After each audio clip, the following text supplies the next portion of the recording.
یہ تو ایک جعلی مردم شماری، بلکہ ایک کے بعد ایک جعلی مردم شماری، ذوالفقار علی بھٹو صاحب کے زمانے سے شروع ہونے والی اور نواز شریف صاحب کے دور تک کی جعلی مردم شماری کی بنیاد پر یہ جعلی اکثریت میں ہیں، اس کی بنیاد پر یہ جعلی حلقہ بندیاں کروا لیتے ہیں، اس کی بنیاد پر یہ وسائل پر جعلی طریقے سے قابض ہو جاتے ہیں، اس کی بنیاد پر یہ ان وسائل پر قابض ہونے کے بعد ڈاکہ۔ فیصل صاحب قطع کلامی معاف، یہ آپ فرما رہے ہیں کہ بھٹو صاحب کے دور سے جو مردم شماری ہوئی وہ جعلی تھی، تو اس کا مطلب یہ ہے کہ یہ آبادی کا جو تناسب ہے آپ کے خیال میں یہ غیر سندھی یا جو آباد کار ہیں ان کی اکثریت ہے سندھ میں کہ یہ اکثریت کو اقلیت میں بدلتے ہیں؟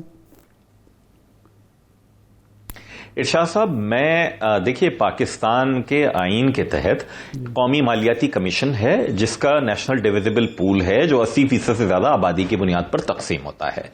میں یہ کہنے سے احتراز کرنا چاہوں گا کہ یہ سندھی یا غیر سندھی کا مسئلہ ہے، یہ مجھے مکمل یقین کے ساتھ علم ہے کہ شہری سندھ آبادی میں زیادہ ہے، اس میں یقیناً سندھی بولنے والی بھی موجود ہیں، اس میں پنجابی بولنے والے، پختون، سرائکی، اور سب سے بڑی تعداد اس میں مہاجروں کی اردو بولنے والے کی ہے۔ میں تو یہ تلخی جو ہے یہ اس لیے بڑی ہے کہ ہم نے ان کو ایکسپوز کرنا شروع کیا۔ اچھا، ایکسپوز کیا کر رہے ہیں؟ مثال کے طور کے اوپر یہ مجھے دلیل سے رد کریں، ہم کہہ رہے ہیں 13 برسوں میں آپ نے 13 بسیں نہیں چلائیں، 13 سال سے مراد علی شاہ وزیر خزانہ ہیں اس صوبے کے، پتہ نہیں کتنے سال سے وزیر اعلیٰ ہیں وہ اس صوبے کے، 12,000 ارب روپے 13 سالوں میں خرچے کے نام پر دکھا دیے انہوں نے۔ 13 بسیں چلا دیتے، کہہ دیتے ایم کیو ایم جھوٹ بول رہی ہے۔ میں یہ کہہ رہا ہوں انہوں نے 13 سالوں میں 13 بوند پانی نہیں دیا 12,000 ارب کے باوجود، کہتے نہیں بھائی ہم نے تو 12,000 ملین گیلن پانی دے دیا ہے، ہم غلط ثابت ہو جاتے۔ یہ کہہ رہے ہیں کہ منہ کالا ہوگا، بھائی کالے کرتوتوں سے بہتر ہے۔ آپ کے کالے کرتوت کیا ہے؟ آپ کے کالے کرتوت یہ ہیں کہ آپ کہتے ہیں وفاق میں کہ میں لبرل پارٹی ہوں، یہاں آپ سندھ پیپلز پارٹی ہیں، آپ یہ کہتے ہیں کہ جناب پبلک اکاؤنٹس کمیٹی وفاق میں اپوزیشن کے پاس ہونی چاہیے، ہے بھی، صوبہ سندھ میں آپ پبلک اکاؤنٹس کمیٹی نہیں دیتے، ملازمت آئین کہتا ہے مقامی ضلع کے لوگوں کا حق ہے۔ یہ واحد وزیر اعلیٰ ہیں جو اپنے صوبے میں اپنی شہری آبادی کو محروم کرنے کے لیے جعلی ڈومیسائل بنا کے نوکریاں بیچتی ہے یہ حکومت اور تعصب کرتی ہے۔ میں ان کو ایکسپوز کرتا ہوں تو یہ مجھے تھریٹ کرتے ہیں، کہتے پاکستان مرد آباد کہنے والے۔ بھائی پاکستان مرد آباد تو جس آدمی نے کہا، ایم کیو ایم پاکستان نے تو اس سے اپنے آپ کو لا تعلق کر کے ایک نیا رخ سیاست کا شروع کیا۔ یہ اتنے بڑے پاکستان کے چیمپئن ہیں نا، ابھی سندھ کلچر ڈے کے اوپر ان کی ناک کے نیچے کراچی سے لے کر پورے صوبے میں پاکستان مرد آباد کے نارے لگے ہیں۔ ایک ایف آئی آر کاٹی مراد علی شاہ صاحب نے، ایک نوٹس لیا بلاول صاحب نے، پاکستان کا پرچم جلایا گیا سن میں۔ فیصل صاحب یہ تو آپ کا بھی فرض بنتا تھا، اپوزیشن کا بھی فرض بنتا تھا کہ آپ لوگ ایف آئی آر کٹواتے پاکستان مرد آباد کہنے والوں۔ کوئی درخواست دی آپ نے؟ آپ کی طرف سے کوئی درخواست آئی؟ جی میں عرض کروں، میں تو یہاں درخواستیں کس چیز کی دوں؟ اچھا صاحب مجھے آپ یہ بتا دیجئے، میرا حق، اچھا چلیں آپ مجھے مورد الزام ٹھہرا لیجئے کہ میں نے وزیر اعلیٰ سندھ جہاں سے منتخب ہیں اس ضلع میں پاکستان کا پرچم جلانے پر میں نے درخواست نہیں دی، میں 200 میل دور بیٹھا ہوا ہوں، آپ کہہ لیجئے، لیکن جس کا حلقہ انتخاب ہے، جو اس صوبے کا چیف ایگزیکٹو ہے، جو پاکستان کے چیمپئن بن رہے ہیں، جن کی پولیس تابع ہے، جو اس صوبے کے وزیر داخلہ بھی ہیں، ان کا نہیں تھا ذمہ داری ہے؟ حق چھوڑ دیجئے، ذمہ داری کس کی ہے؟ پہلی بات۔ دوسری بات جناب یہاں پر کہہ رہے ہیں کہ ہم، فیصل صاحب یہ کسی شخص کا انفرادی فعل ہے یا آپ سمجھتے ہیں کہ حکومت سرپرستی کر رہی ہے، ایسے لوگوں کی پشت پناہی کر رہی ہے سندھ حکومت؟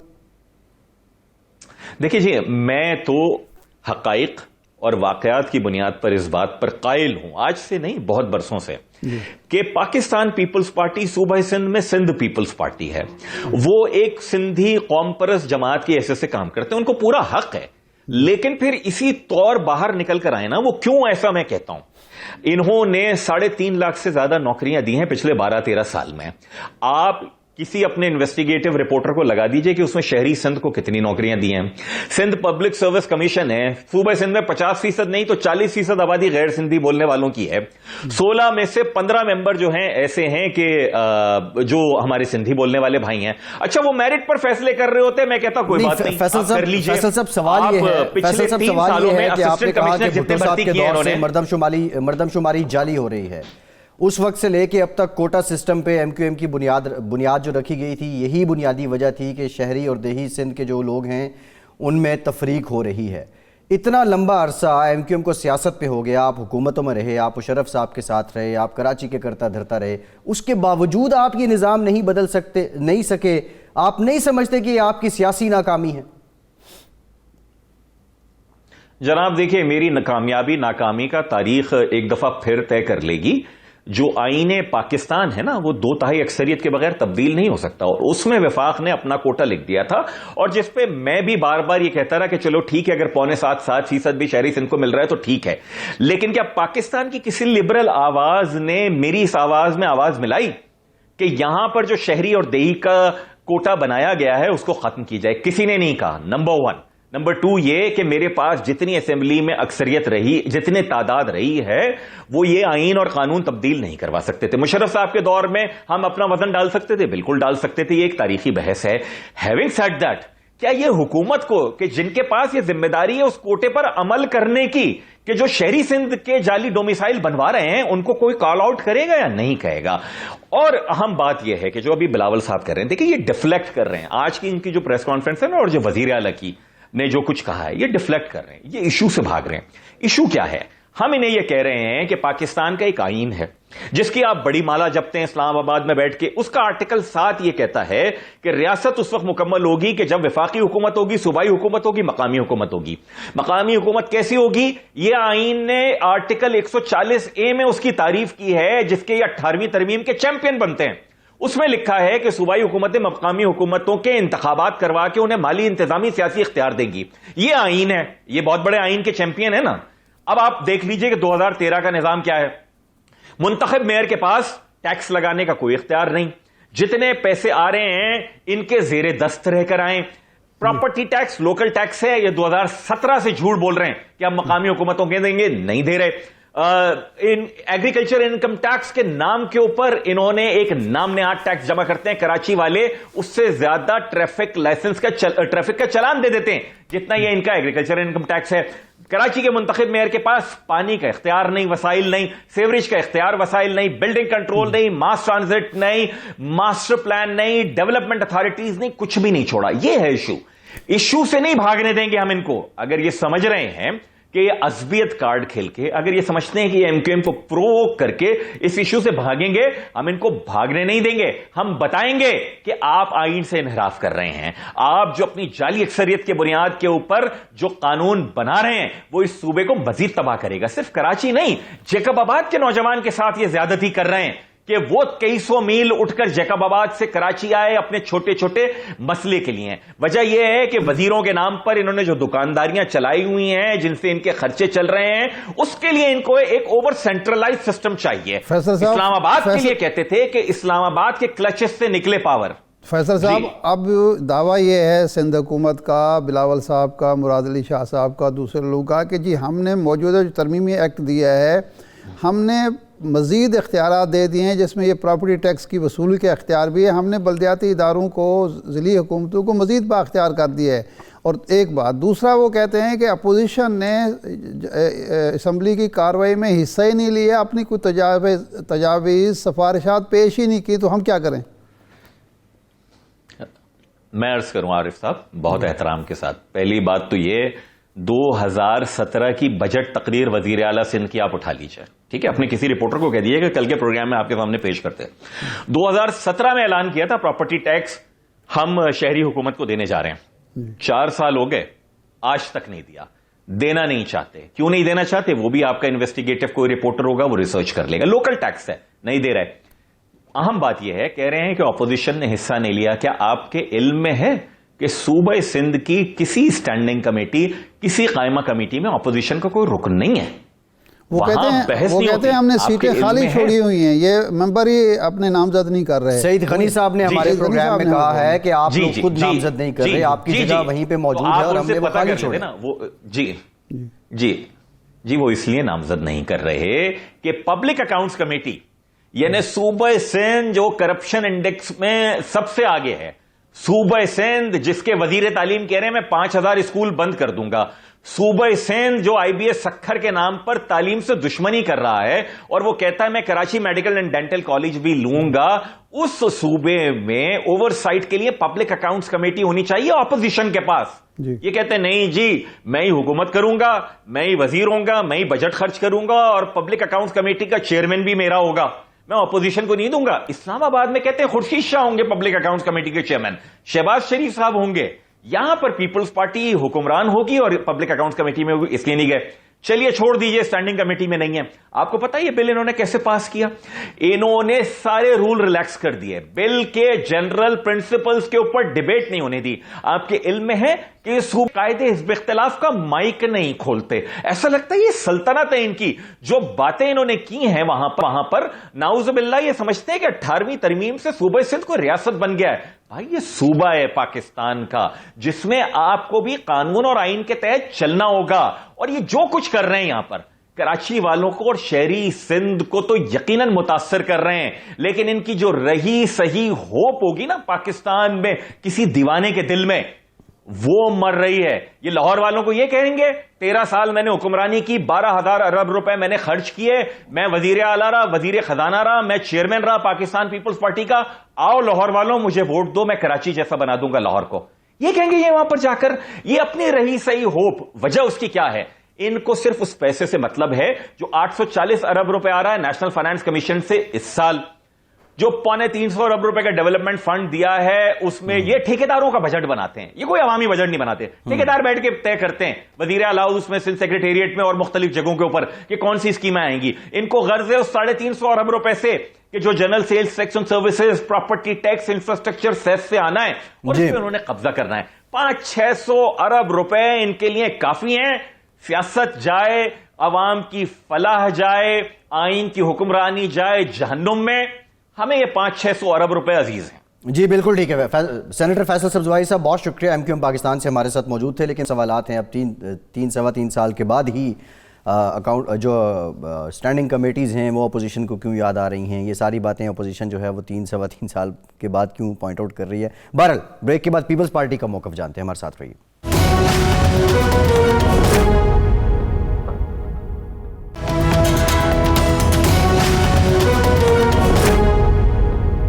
بریک کے بعد ایک بار پھر سے آپ کو خوش آمدید کہیں گے. پاکستان پیپلز پارٹی کے سینئر رہنما سینیٹر تاج حیدر صاحب نے ہمیں جوائن کیا. بہت شکریہ تاج حیدر صاحب آپ کے وقت کا. تاج حیدر صاحب, بلاول صاحب کہتے ہیں کہ بلدیاتی ترمیمی ایکٹ کو کالا قانون کہنے والوں کا منہ کالا ہے.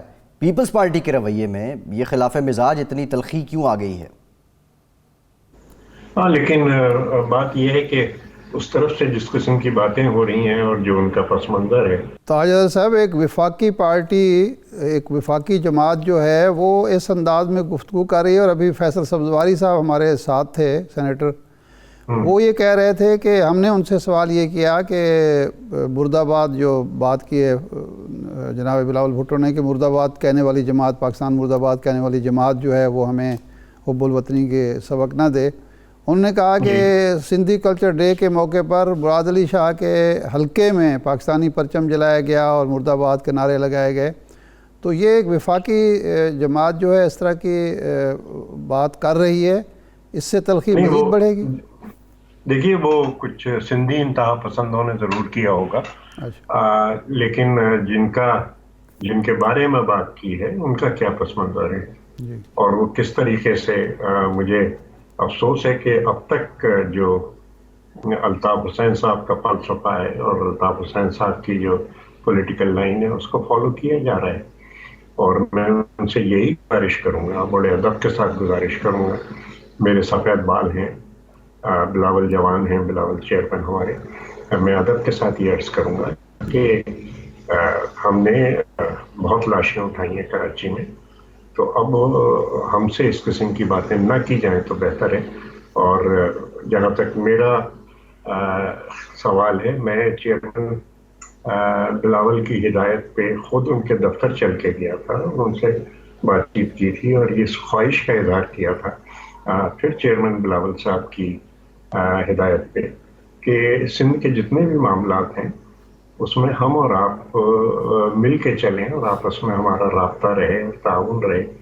لیکن یہ کہ اگر تاج حیدر صاحب مردم شماری والے معاملے پہ آپ گئے تھے، لیکن اس سے پہلے آپ نے کہا بلاول صاحب جوان ہیں، اس پہ آئیں گے ذرا ڈیٹیل، ہم ابھی مردم شماری سے متعلق مراد علی شاہ صاحب جو کہتے ہیں کہ ہمیں کچھ اور سوچنے پہ مجبور نہ کیا جائے. مراد علی شاہ صاحب تو ایک میچور ہیں، پختہ عمر کے ہیں، تجربہ کار ہیں، وہ اور سوچنے سے کیا مراد ہے؟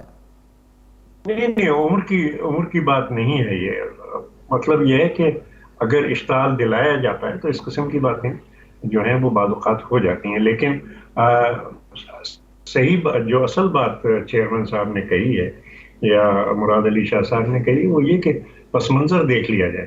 کیا پھر سے ایک لسانی تفریق پیدا کرنا چاہتے ہیں؟ کیا پھر سے وہی تعصب کی سیاست کرنا چاہتے ہیں؟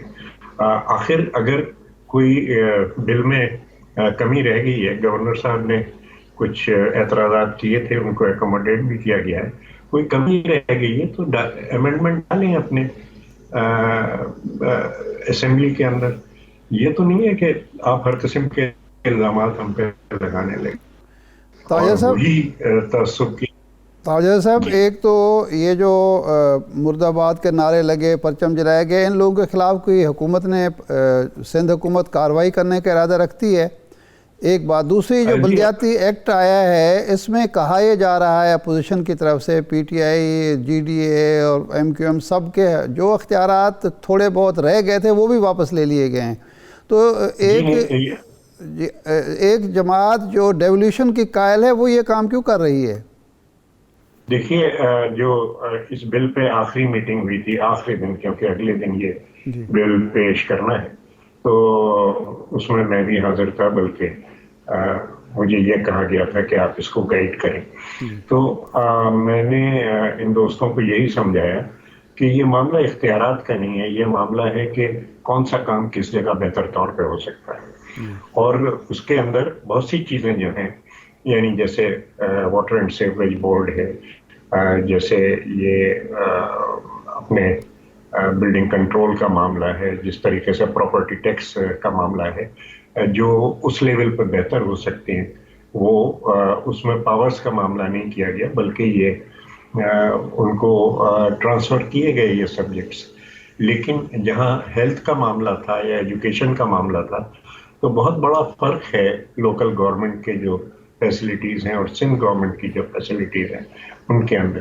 تو اس کو سندھ گورنمنٹ جو ہے وہ لے کے اور ان کو اپڈیٹ کر کے اسی لیول پہ لانا چاہتی ہے، اور اس کے لیے تمام تر جو ہیومن ریسورسز ہیں اور جو فائنینشیل ریسورسز ہیں وہ لانا چاہتی ہے، کیونکہ بہت بڑا گیپ ہے دونوں فیسلٹیز کے اندر. لیکن جہاں ذمہ داریاں بڑھانی تھیں وہ ذمہ داریاں بڑھائی گئیں اور انہیں دی گئیں، اور جہاں یہ ایک ایجوکیشن اور اس کو ہیلتھ کو لینا تھا ان سے وہ لے لیا گیا. تو یہ مسئلہ یہی تھا. میں نے اپنے کولیگز کو یہی کہا کہ دیکھو، اس کو اس طریقے سے دیکھو کہ جو کام جس سطح پہ بہتر طور پہ ہو سکتا ہے، کیونکہ بلدیاتی حکومت بھی ہماری ہے اور مرکزی حکومت بھی ہماری ہے، ہم کوئی تفریق اس میں نہیں کرتے، تو اس کو اسی سطح پہ کیا جائے. اور اس کے بعد پھر جس وقت گورنر صاحب نے کچھ اعتراضات کیے گئے، بہت سے اس میں سے ایکوموڈیٹ کر لیے گئے. بار بار اگر ہم کہہ رہے ہیں کہ جناب آئیے بیٹھیے، اور اگر کوئی آپ کے ایکوموڈیشنز ہے، کیونکہ مجھے بھی آپ سمجھیں کہ وہ آخری دن تھا، وہ کہا گیا کہ جی آج شام تک ہم اسے فائنل کر کے رکھیں گے. تو اور بار بار سندھ حکومت یہ کہہ رہی ہے کہ جی وقت کی تنگی تھی، احکامات تھے الیکشن کمیشن کے کہ اس تاریخ تک کر دیا جائے. لیکن ترمیم تو کسی بھی ایکٹ میں کی جا سکتی ہے، اس کا دروازہ تو بند نہیں. تو ہمارے دوستوں کو ابھی تک انہوں نے کوئی ترمیم داخل نہیں کی ہے، ابھی تک انہوں نے یہ نہیں کہا ہے کہ انہیں کس بات پہ اعتراض ہے.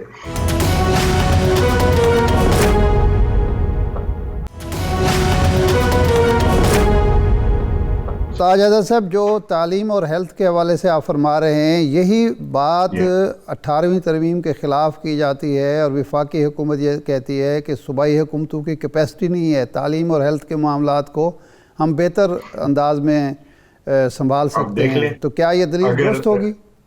اگر 60% مریض ہمارے اسپتالوں میں دوسرے صوبوں سے آ رہے ہیں تو پھر اس بات کی تو نفی ہو جاتی ہے نا کہ دوسرے صوبوں سے، اور خود فیڈرل گورنمنٹ میں کہ ہمارا جو اسلام آباد کیپٹل ایریا ہے اس کی ہیلتھ فیسلٹیز دیکھ لیجیے، مشینیں خراب ہو جاتی ہیں مہینوں تو کوئی دیکھنے والا بھی نہیں ہوتا، کڈنی ٹرانسپلانٹ نہیں ہے، ہارٹ ٹرانسپلانٹ کے جو ادارے ہیں وہ بند، اور ہم نے خود میں نے بارہا کہا ہے کہ جی آپ اگر ڈاکٹرز کو وہاں بھیجتے ہیں SIUT کے اندر یا NICVD کے اندر یا جو گمبٹ میں ہم نے لیور ٹرانسپلانٹ کی فیسلٹی بنائی ہے، تو ٹریننگ کے لیے اگر آپ کچھ ڈاکٹرز کو وہاں بھیجتے ہیں تو ہمیں بڑی خوشی ہوگی کہ یہ اور یہاں پہ یہ فیسلٹی دیکھیں، کوئی بھی اپنے مریض کو 1000 کلومیٹر نہیں لے کے جاتا علاج کرانے کے لیے اگر گھر کے قریب کوئی فیسلٹی ہوتی ہے.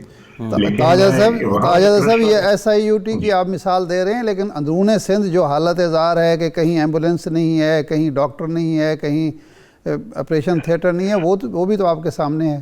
جی میں گمبٹ کی بھی مثال دے رہا ہوں، میں سکھر کی بھی مثال دے رہا ہوں، میں مٹھی کی بھی مثال دے رہا ہوں، میں حیدرآباد کی بھی مثال دے رہا ہوں، میں میرپور خاص کی بھی مثال دے رہا ہوں، میں ان سب کی مثال دے رہا ہوں. گمبٹ کے اندر جو فیسلٹی ہے وہ اسٹیٹ آف دی آرٹ ہے جہاں ہم لیور ٹرانسپلانٹ کرتے ہیں، یا سکھر کا NIVCD ہے. سارے جو میں ایک دفعہ دیکھنے گیا تھا، خورشید شاہ صاحب سے ملنے گیا تھا جب وہ وہاں تھے، تو 80% جو وہاں پہ پیشنٹس تھے ان کا تعلق پنجاب سے تھا، خصوصی طور پہ جنوبی پنجاب سے. بہرحال وہ ہمارے بھائی ہیں، وہ آتے ہیں تو ہم ان کا مفت علاج کرتے ہیں، بالکل جیسے اپنے صوبے کے رہنے، ہم کوئی فرق نہیں کرتے. افغانستان تک سے مریض آتے ہیں، ان کا علاج ہوتا ہے، تو یہ ہم کرتے ہیں. اور تاج حیدر صاحب ایک اور الزام جو آج فیصل سبزواری صاحب نے بھی آپ پہ عائد کیا، اور پہلے سے MQM یہ کر رہی ہے، انہوں نے کہا کہ بھٹو صاحب کے زمانے سے لے کے اب تک جعلی مردم شماری ہوتی رہی ہے، اور پھر آپ جعلی ڈومیسائل کے ذریعے جو شہری سندھ اور دیہی سندھ کی تفریق ہے اور آپ ملازمتوں کی بندر بانٹ کرتے ہیں، یہ مردم شماری والے معاملے میں آپ انوالو نادرا کی موجودگی میں ویسے ڈومیسائل کا جو ہے وہ اختیار ڈسٹرکٹ جو آفیسر ہے اس کے پاس ہونا کوئی مناسب ہے؟ اب تو میرے خیال ڈومیسائل کی ضرورت نہیں رہنی چاہیے. دیکھیے سینیٹر سبزواری نے ان کی جماعت نے کیس کیا ہے مردم شماری کے اوپر، اور اس کے اندر جتنی بھی ایویڈنس ہے وہ میری فائل سے گئی ہے، اور وہ دعویٰ میں نے دیے کہ یہ ہے. اور میں اپنی کتاب کی 5 کاپیاں سندھ کا مقدمہ ان کو پیش کر کے آیا تھا، اور اس میں آرگومنٹس اسی کتاب سے ہو رہے ہیں. تو مردم شماری میں جو جنگ لڑی ہے فیڈریشن میں، وہ پاکستان پیپلز پارٹی نے لڑی ہے کہ مردم شماری کے اندر جس طریقے سے ہماری آبادی 30% کم کی ہے، وہ جو ہے اس کے وجہ سے وسائل بھی کم ہو رہے ہیں، اس کے وجہ سے سیٹیں بھی کم ہو رہے ہیں. ان کا اصرار یہ ہے کہ صرف کراچی میں یہ ہرچند کے جب ہماری ان سے میٹنگ ہوئی تھی تو اس کے بعد وہ بات انہوں نے مان لی تھی کہ نہیں، ہر ڈسٹرکٹ کے اندر جو ہے وہ کمی ہوئی ہے اور ہر ڈسٹرکٹ کو ٹھیک کیا جائے. لیکن جس وقت یہ بل آئے وہاں پہ تو وہ گورنمنٹ کے ساتھ بیٹھے ہوئے تھے پارلیمنٹ کے اجلاس میں، اور گورنمنٹ نے جس طریقے سے اسد عمر نے اپنی تقریر میں ان کو، کیونکہ وہ الیکٹورل ریفارم بل پہ ان کا ووٹ لے چکے تھے. ٹھیک ہے تاج حیدر صاحب، یہ ایک بڑی بحث ہے، انشاءاللہ آئندہ پروگرامز میں آپ کو پھر زحمت دیں گے. بہت شکریہ سینیٹر تاج حیدر صاحب، پاکستان پیپلز پارٹی سے ہمارے ساتھ موجود تھے. ایک بریک لیتے ہیں اور بریک کے بعد ذکر کریں گے. یہ اچھی اطلاعات آ رہی ہیں، اچھی خبریں آ رہی ہیں کہ پاکستان میں پولیو کا خاتمہ قریب ہے، اس پہ مفصل بات کریں گے. ہمارے ساتھ رہیے.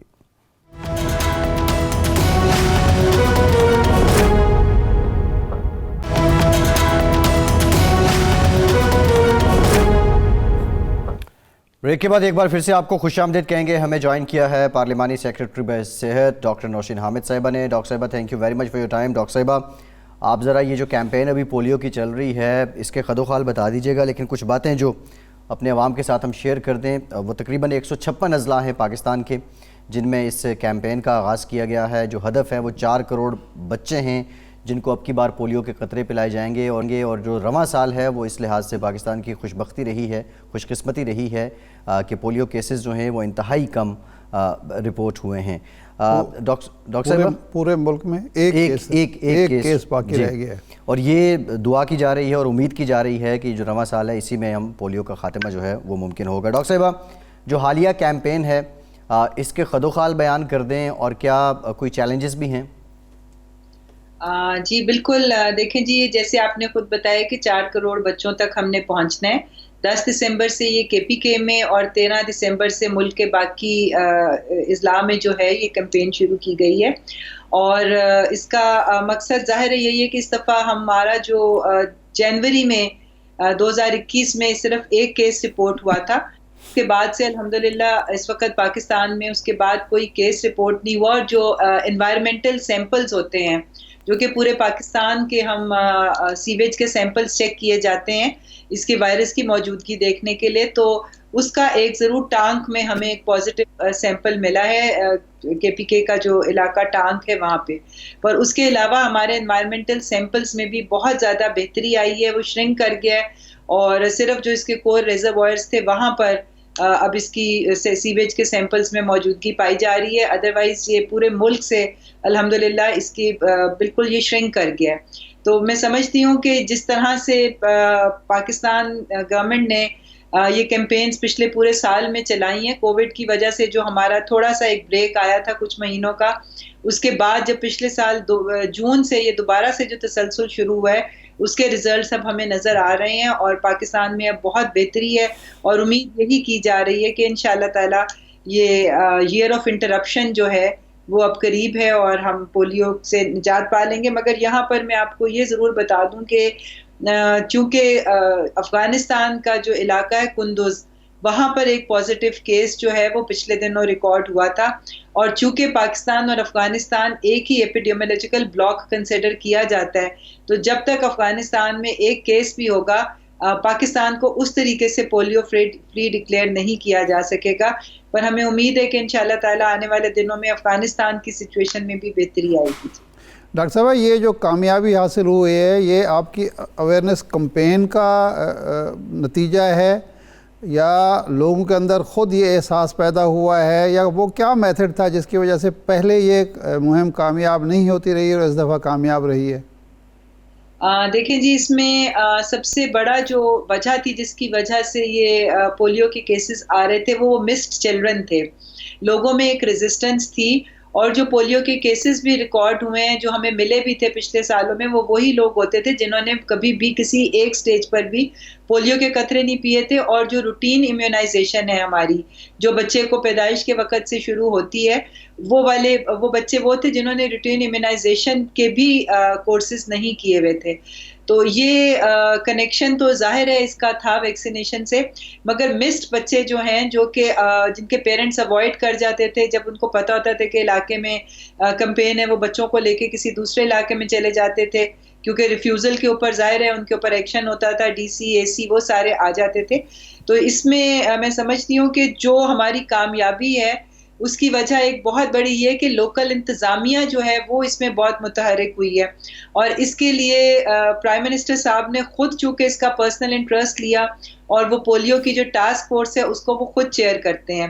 پچھلے سال انہوں نے جو 24-25 اضلاع کے اندر رسک پولیو کا ان کے ڈپٹی کمشنر سے ایک زوم کے اوپر میٹنگ کی تھی، اور ان کو خود موٹیویٹ کیا تھا، اور اس میٹنگ کا بہت پازیٹیو ایفیکٹ ہوا تھا، اور تمام ڈپٹی کمشنرز ان اضلاع کے جو کہ ہائی رسک اضلاع تھے ان لوگوں نے خود پرسنل انٹرسٹ لیا۔ یہ کبھی بھی کیمپین اتنی سکسیسفل نہیں ہو سکتی جب تک لوکل جو انتظامیہ ہوتی ہے وہ پولیو ورکرز کے ساتھ متفق نہ ہو۔ ڈاکٹر صاحب، ابھی آپ نے بات کی ہے ریٹین امیونائزیشن کی، میرے خیال میں آپ کی مراد جو حفاظتی ٹیکہ جات ہیں ان سے ہے، تو یہ ذرا عام سادہ الفاظ میں عام لوگوں کو بتا دیں کہ کیا تعلق ہے حفاظتی ٹیکہ جات کا اور پولیو کا آپس میں، اور حفاظتی ٹیکہ جات سے آپ کتنے سیکیور ہو جاتے ہیں؟ دیکھیں جی، اس وقت پاکستان میں 12 بیماریوں کے خلاف بچوں کو حفاظتی ٹیکہ جات دے دیے جاتے ہیں، جس میں پولیو ڈراپس بھی شامل ہیں، اور ایک ایج کے بعد جا کے یہ 9th منتھ کے بعد جا کے تو آپ کو انٹراوینس آپ کو انجیکشن بھی جو ہے انجیکشن جو ہے جس کو IPV ہم کہتے ہیں انجیکٹیبل پولیو وائرس ویکسین جو ہوتی ہے وہ بھی لگتی ہے. تو یہ پیدائش کے وقت سے یہ شروع ہوتے ہیں اور یہ دفتن فوقتاً بچوں کو جو ان کو ٹائم دیا جاتا ہے اس کے اندر پولیو کا بھی ہے, BCG ویکسینیشن جو ٹیوبرکلوسس سے TB سے بچاتی ہے, میزلز کا ہے, اس کے علاوہ ٹیٹنس کا ہے, جو ہماری یہ کالی کھانسی ڈپتھیریا جسے وہ ہم لوگ پرٹوسس کہتے ہیں ڈپتھیریا کے لیے. تو یہ 12 بیماریاں ہیں. اب اس میں ٹائیفائڈ بھی شامل ہو گیا ہے, ہیپاٹائٹس کا انجیکشن بھی شامل ہو گیا ہے. تو یہ 12 بیماریوں کے خلاف بچوں کو یہ انجیکشنز لگائے جاتے ہیں. تو جن بچوں نے اپنا روٹین کا کورس کیا ہو, کیونکہ ان کو 0 ڈوز بھی پولیو کی ملی ہوتی ہے, تو ان کی جو قوت مدافعت ہے وہ باقی بچوں کے مقابلے میں ظاہر ہے جن کو نہ ملی ہو ان میں زیادہ ہوتی ہے. تو یہ بچے جو روٹین امیونائزیشن یعنی جو حفاظتی ٹیکہ جات کا جو کورس نہیں کرتے تو وہ پولیو کی 0 ڈوز بھی مس کر جاتے ہیں. تو اس لیے ان بچوں میں زیادہ چانس ہوتا ہے کہ وہ پولیو سے افیکٹ ہو سکیں. تو ہمارے ملک میں چونکہ یہ تھوڑا سا ابھی ہمارا جو روٹین امیونائزیشن کا ہے حفاظتی ٹیکہ جات کی پرسنٹیج ابھی پوری طرح سے کوریج جو ہے ابھی تک نہیں ہو پائی ہے. لوگوں میں ابھی اویئرنیس کی مزید ضرورت ہے کہ اپنے بچوں کو یہ حکومت کی طرف سے بالکل مفت دیے جاتے ہیں اور یہ تقریباً ہر سینٹر پہ BHU پہ جو ہے اس کی فیسلٹی موجود ہے. تو لوگوں کو یہ کورس ضرور اپنے بچوں کو کرانا چاہیے تاکہ ہم نہ صرف پولیو بلکہ جو دوسری بھی بیماریاں ہیں ان سے بچ سکیں. بالکل ٹھیک ہے. ڈاکٹر صاحب آپ کی طرف آتے ہیں. ارشاد صاحب, جو اس سے پہلے ہم نے دیکھا کہ ایک ہرڈل تھا کہ لوگوں کو اپنی زبان میں شاید جو ٹیلی ویژن پہ یا ریڈیو پہ بھی پیغامات نشر ہوتے تھے وہ اردو میں ہوتے تھے یا انگریزی میں ہوتے تھے, لیکن آپ یہ سمجھتے ہیں, جو آپ کا ہی سوال تھا, کہ جو کیمپین شروع کی گئی پولیو کو روکنے کے لیے, انسداد پولیو کے لیے, ریجنل لینگویجز میں چلے گئے, گاؤں گوٹ میں جا کے سمجھایا, اس کے اثرات ہیں کہ اب اس کے ثمرات بھی ہمیں مل رہے ہیں؟ 2-3 چیزیں ہیں جو موجودہ حکومت نے بہرحال کی ہیں اور میرا خیال ہے وہ مناسب اس کا فائدہ ہوا ہے. ایک تو یہ ہوا کہ انہوں نے جو علاقائی زبانیں تھیں اس کو بھی استعمال کیا, وہ جو ایک میڈیم تھا. دوسرا, سکول کے اساتذہ کرام اور مساجد کو اور ائمہ کو بھی استعمال کیا گیا جو بہت مؤثر ہوا. اور یہی ہونا چاہیے کہ جس حلقے میں جس شخص کا یا جس طبقے کا اثر رسوخ ہے یا جہاں جو زبان سمجھی جاتی ہے اسی میں آپ سمجھائیں گے تو اگلے لوگوں کو کچھ سمجھ آئے گی. اور ظاہر بات ہے لوگ جو ہیں, ایک ہمارے ہاں عجیب و غریب ہے وہ جو علامہ نے کہا تھا نا کہ آئین نو سے ڈرنا, طرز کہن پہ اڑنا, منزل یہی کٹھن ہے قوموں کی زندگی میں. یہ ہر جگہ ہوتا ہے, ہمارے ہاں کچھ زیادہ ہوتا ہے کہ ہم کوئی بھی نئی چیز ہو تو پہلے اس کی مخالفت ریزسٹنس ہوتی ہے. تو میرا خیال ہے اب حکومت کو, انتظامیہ کو سمجھ آ گئی, ہر جو میڈیم تھا وہ بھی استعمال ہوا, ہر طریقہ بھی استعمال کیا گیا اور اس کے بہتر نتائج سامنے آ گئے. بالکل ٹھیک ہے. تو میرا خیال ہے کہ یہ انشاءاللہ تعالی اگلا پروگرام جب ہم کبھی کریں گے 6 مہینے سال کے بعد تو یہاں پاکستان پولیو فری ہو چکا ہوگا. جی, دعا یہی ہے. ڈاکٹر صاحبہ سے سوال یہ, ڈاکٹر صاحبہ آپ نے ماحولیاتی سیمپلنگ کی بات کی ہے, ہمیں تو کسی حد تک سمجھ آ رہی ہے اس بات کی. یہ جو صفائی ستھرائی ہے, گھر کی صفائی ستھرائی عموماً لوگ رکھتے ہیں, لیکن یہ گلی محلے کی صفائی ستھرائی, آپ کی سیویج کا جو نظام ہے, کتنا بڑا عمل دخل ہے اس کا پولیو وائرس کو محدود کرنے میں یا روکنے میں؟ دیکھیں جی, سب سے پہلے تو ہمیں یہ سمجھنا ہے کہ پولیو وائرس جسم میں انٹر کیسے کرتا ہے. پولیو وائرس جو ہے وہ منہ کے ذریعے جو ہے وہ انٹر کرتا ہے, اور اگر وہاں کے جو پانی ہو یا کوئی وہاں کے انوائرمنٹ کے اندر اگر پولیو وائرس موجود ہو تو وہ منہ کے ذریعے انٹر ہوتا ہے اور یہ ہماری ایکسکریٹا کے ذریعے جو ہے یہ جسم سے نکلتا ہے. اور اگر وہاں پہ سیویج اور پینے کے پانی میں کسی قسم کی ملاوٹ ہو اور وہ پراپر نہ ہو یا سینیٹیشن کا صحیح انتظام نہ ہو, ہاتھ صحیح طریقے سے نہ دھوئے جا رہے ہوں, یا کچھ بچوں کو جو فیڈرز دیے جاتے ہیں یا جو خوراک کھلائی جاتی ہے وہ اگر ماں جو ہے اس کے ہاتھ صحیح سے دھلے ہوئے نہ ہوں یا وہ پوری طرح سے ہائیجین کا خیال نہ رکھے, تو اس طریقے سے وہ وائرس جو ہے وہ بچوں میں انٹر کرتا ہے. یہ وائرس یہ یاد رکھیے گا کہ یہ بڑوں میں بھی انٹر کرتا ہے, مگر بڑوں کے اندر وہ ڈیزیز نہیں کاز کرتا, بلکہ بڑے جو ہوتے ہیں وہ کیریئرز بن جاتے ہیں اور پھر ان کے جسم سے جو وہ وائرس ایکسکریٹ ہوتا ہے وہ بچوں میں انفیکشن کا سبب بنتا ہے، اور بچوں میں چونکہ سمٹمز آ جاتے ہیں، پیرالسس ہو سکتا ہے، تو اس وجہ سے وہ بچوں کو ہارم کرتا ہے۔ تو یہ جو سیمپلز ہیں یہ پورے پاکستان کے اندر جگہ مارک کی گئی ہیں سیویج کی، خاص طور پہ ان ڈسٹرکٹس میں جہاں پر آج تک جو ہے پولیو وائرس کے کیسز پازیٹیو ملتے رہے ہیں، تو وہاں کے یہ سیویج کے پانی کو جو ہے وہ چیک کیا جاتا ہے، اور اگر یہ وائرس سسٹم میں موجود ہو، بڑوں میں موجود ہو یا کسی میں یہ کہیں پہ کیریئرز موجود ہوں، تو وہ پھر سیمپل جو ہے ہمیں پازیٹیو مل جاتا ہے، اس میں پولیو وائرس کی موجودگی جو ہے وہ انڈیکیٹ ہو جاتی ہے۔ تو پھر ان ایریا کے اندر ویکسینیشن کیمپین پہ زیادہ زور دیا جاتا ہے، تو جہاں پر اس لیے یہ زیادہ ٹارگیٹڈ کیمپین ہو جاتی ہے۔ تو ویسے تو نیشنل کیمپینز بھی ہر کچھ مہینے کے بعد ہوتی ہیں، مگر جو سب نیشنل کیمپینز ہوتی ہیں وہ ان ایریاز میں ٹارگیٹ ہوتی ہیں جہاں پہ جن کو ہم ہائی رسک ایریاز کہتے ہیں۔ جی ٹھیک، تو وہاں پر جی بہت شکریہ ڈاکٹر نوشین حامد صاحب، وفاقی پارلیمانی سیکریٹری برائے صحت ہمارے ساتھ موجود تھی۔ ارشاد صاحب پروگرام کا ٹائم ختم ہو گیا، آپ کا شکریہ، اجازت دیجیے۔